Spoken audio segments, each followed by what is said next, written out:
आज से हम स्टार्ट कर रहे हैं मध्य प्रदेश के सामान्य ज्ञान की पहली वीडियो। तो अगर इस वाली क्लास में पूरा हो जाता तो ठीक है, वरना मैं कोशिश करती हूँ इसका एक और पार्ट बना दूँगी। तो चलिए हम स्टार्ट करते हैं। अभी जैसे कि आप सब देख रहे हैं कि काफ़ी सारे एग्ज़ाम हैं मध्य प्रदेश में व्यापमं के थ्रू लिए जा रहे हैं। तो अभी आपने जैसे कि आबकारी का एग्ज़ाम दिया हुआ तो देखा होगा कि आबकारी के एग्ज़ाम में 4 से 5 नंबर की आपकी MPG आई है। और नेक्स्ट इसके बाद ही अगले मंथ में जो आपका एग्ज़ाम रहेगा वो रहेगा आपका मध्य प्रदेश पुलिस का एग्ज़ाम, ठीक है, कांस्टेबल का। तो जिसमें भी आपकी 5 से 10 नंबर की, 5 से 10 तो नहीं, 5 से 6 से 7 नंबर तक की MPG आने की पूरी संभावना रहेगी। और इसके पहले भी जैसे कि आपने मध्य प्रदेश के क्वेश्चन देखे होंगे या पुराने एग्जाम पैटर्न को भी देखा होगा, तो उसमें MP के 5 से 6 क्वेश्चन आते ही आते हैं। तो इसी सीरीज को हम आगे बढ़ाते हैं, इसी वजह से हम MPG के अभी पढ़ रहे हैं। मोस्टली एग्जाम अभी मध्य प्रदेश की ही लगी हुई है कंटिन्यू, तो हमें मध्य प्रदेश को पढ़ना बहुत ज़रूरी है। तो चलिए हम स्टार्ट करते हैं आज की वीडियो को। तो सबसे पहले हम मध्य प्रदेश का क्या पढ़ रहे हैं, सामान्य ज्ञान के बारे में पढ़ रहे हैं। जो आपकी सामान्य जानकारी होती है ना, उसके बारे में हम पढ़ रहे हैं। तो मैं कोशिश करूँगी कि आज इसी वीडियो में पूरी कंप्लीट करवा दूँ मैं। अगर नहीं होता तो मैं इसके लिए नेक्स्ट पार्ट भी बना दूंगी। तो जैसे कि सबसे पहले लिखा हुआ है स्थिति। तो अगर आपसे पूछा जाए मध्य प्रदेश की स्थिति क्या है, तो आपको याद रखना है उत्तर पूरब में। अपना मध्य प्रदेश जो है ना, कहाँ पे स्थित है, उत्तर पूरब में स्थित है, ठीक है। तो आप इसकी स्थिति याद रखेंगे। मध्य प्रदेश की स्थिति कहाँ पे है, उत्तर पूरब में है। और इसी तरह से अगर आपसे पूछा जाता है मध्य प्रदेश का गठन कब हुआ था, तो आपको याद रखना 1 नवंबर 1956 को हुआ था। मध्य प्रदेश का गठन कब हुआ था, 1 नवंबर 1956 को। और राज्य का नाम, मतलब कि जो मध्य प्रदेश नाम है ना, वो किसने दिया था, तो आपको याद रखना है इसका नाम किसने दिया था, पंडित जवाहरलाल नेहरू ने दिया था। किसने दिया था, पंडित जवाहरलाल नेहरू जी ने दिया था, ठीक है। और अगर आपसे पूछा जाए कि मध्य प्रदेश का नाम मध्य प्रदेश क्यों पड़ा है, तो आपको याद रखना है मध्य प्रदेश का नाम मध्य प्रदेश इसलिए पड़ा है क्योंकि जो हमारा मध्य प्रदेश है भारत के क्या है, मध्य में स्थित है। तो इसी वजह से इसे मध्य प्रदेश कहा जाता है, ठीक है। और अगर आपसे अन्य नाम भी पूछा जाएगा, जैसे मध्य प्रदेश को हृदय प्रदेश भी कहा जाता है, तो इसको भारत का हृदय भी कहा जाता है। इसका जो शेप वगैरह है ना, वो मतलब भारत में हृदय की तरह है, तो इस वजह से इसे हृदय प्रदेश भी कहा जाता है। अगर आपसे पूछा जाता है मध्य प्रदेश का क्षेत्रफल कितना है, तो अगर आपसे जैसे क्षेत्रफल में स्थान पूछा जाता है कि क्षेत्रफल में सबसे बड़ा पहले स्थान किसका है, तो सबसे पहला जो स्थान आता है कौन से राज्य का आता है, राजस्थान का आता है। लेकिन अपन क्या है, मध्य प्रदेश के, तो मध्य प्रदेश का जो स्थान आता है कौन सा आता है, दूसरा स्थान आता है क्षेत्रफल में, ठीक है। तो आप इसको भी याद रखिएगा। अगर आपसे पूछा जाएगा कि अभी जो आपका क्षेत्रफल कितना आता है, मतलब प्रतिशत कितना है, तो आपको याद रखना है 9.38% है अभी, ठीक है, अपने जो मध्य प्रदेश का क्षेत्रफल है। और जैसे कि आपको पता है 1 नवंबर 2000 को अपने यहाँ से मध्य प्रदेश से अलग होकर एक नया राज्य बना था, जो छत्तीसगढ़ बना था। पहले मध्य प्रदेश और छत्तीसगढ़ दोनों ही साथ में थी। तो उस टाइम पे जब दोनों ही राज्य साथ में थी, तो उस टाइम पे अगर पूछा जाए कि 1 नवंबर 2000 के पहले की स्थिति बताई, तो आपको उस टाइम की स्थिति बताना है। उस टाइम का क्षेत्रफल कितना था, 13.49% था। मतलब जो मध्य प्रदेश था ना, अपना सबसे बड़ा राज्य था, ठीक है। अब अपना मध्य प्रदेश क्या हो गया, सेकंड नंबर पे आ गया है।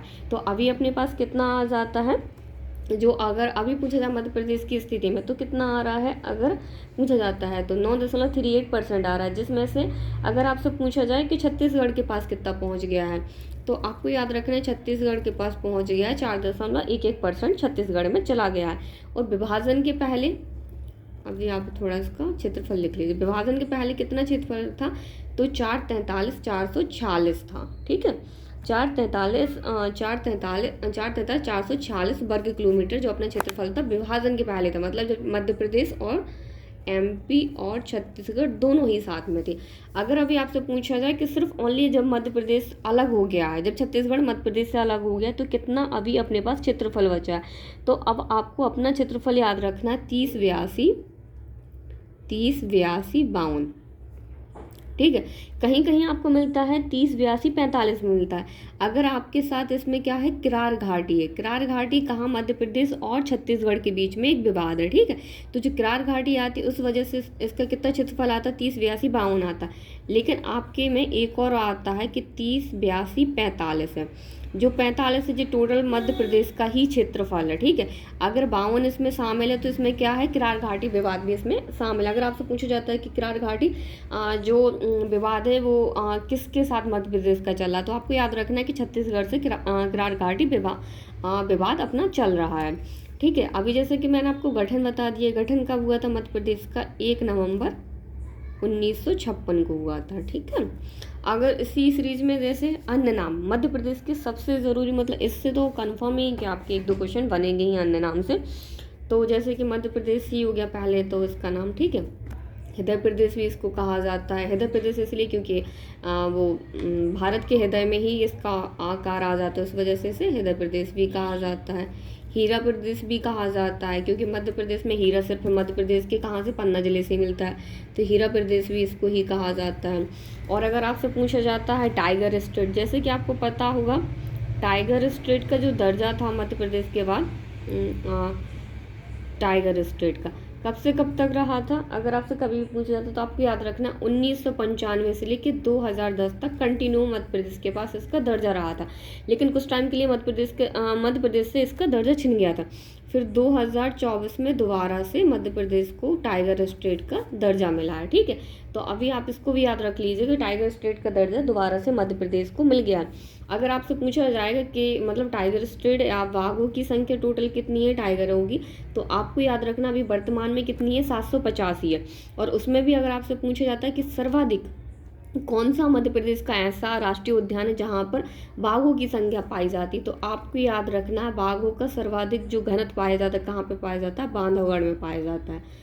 ठीक है, बांधवगढ़ में। अगर आपसे पूछे जाते हैं कि बांधवगढ़ में सर्वाधिक इसका घनत्व कहाँ पे पाया जाता है, तो बांधवगढ़ में पाया जाता है। और बांधवगढ़ में कितने टाइगर मिलते हैं या बाघ मिलते हैं? तो आपको याद रखना 135 मिलते हैं। कितने मिलते हैं? 135 मिलते हैं। सर्वाधिक कहाँ पे मिलते हैं? बांधवगढ़ राष्ट्रीय उद्यान में ही मिलते हैं।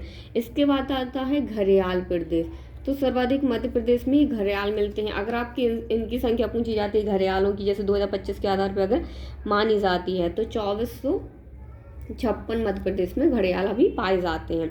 और गिद्ध प्रदेश भी कहा जाता है क्योंकि सर्वाधिक गिद्ध भी मध्य प्रदेश में ही पाए जाते हैं। जैसे आपको पता होगा भेड़िया प्रदेश भी कहा जाता है, भेड़िया भी सबसे ज़्यादा मध्य प्रदेश में ही पाए जाते हैं। तो इन सब चीज़ों को भी आप याद रखिए।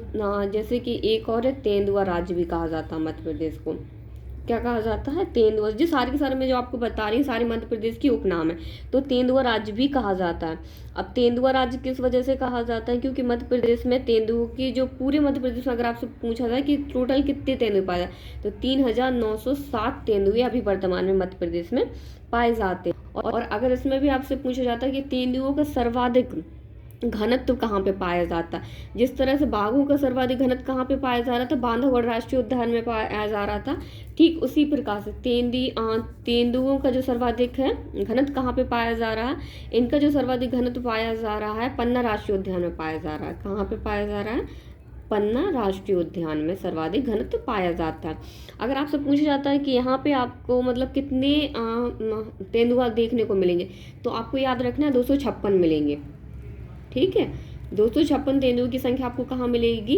पन्ना राष्ट्रीय उद्यान में मिलेगी। जबकि बांधवगढ़ राष्ट्रीय उद्यान में कितने बाघ मिल रहे हैं? 135 ही बाघ मिल रहे थे। ठीक है, तो सर्वाधिक कहाँ पे मिल रहा है? पन्ना राष्ट्रीय उद्यान में मिल रहा है। अभी जैसे मैंने आपको बताया एक और अपने यहाँ पे मध्य प्रदेश को चीता स्टेट भी कहा जाता है। चीता सिर्फ अपने मध्य प्रदेश में ही पाया जाता है। ठीक है, जिस वजह से अपना मध्य प्रदेश ही बहुत अनोखा है। अब जैसे कि आपको पता होगा प्रधानमंत्री के जन्मदिन पे ही नाविया से चीते लेके आए थे। ठीक है, तो और इसमें जब अपन नाविया से चीते लेके आए थे तो किस राष्ट्रीय उद्यान में लेके आए थे? तो कुनो पालनपुर राष्ट्रीय उद्यान में लेकर आए थे। कुनो पालनपुर राष्ट्रीय उद्यान में इनको रखा गया था, मतलब लेके आए थे। तो आप इसको भी याद रख लीजिएगा। और जैसे कि आपको अभी इसमें और जो आपके अन्य नाम या उपनाम आ जाते हैं, तो इसी में उपनाम आते हैं नदियों का मायका, एक आता है। जस्ट मिनट में आपको आगे बता दे रही इसमें अन्य नाम में नदियों को मायका भी कहा जाता है। मध्य प्रदेश को क्यों कहा जाता है? क्योंकि मध्य प्रदेश में से टोटल कितनी नदियां निकल रही हैं? 207 नदियां निकल रही हैं।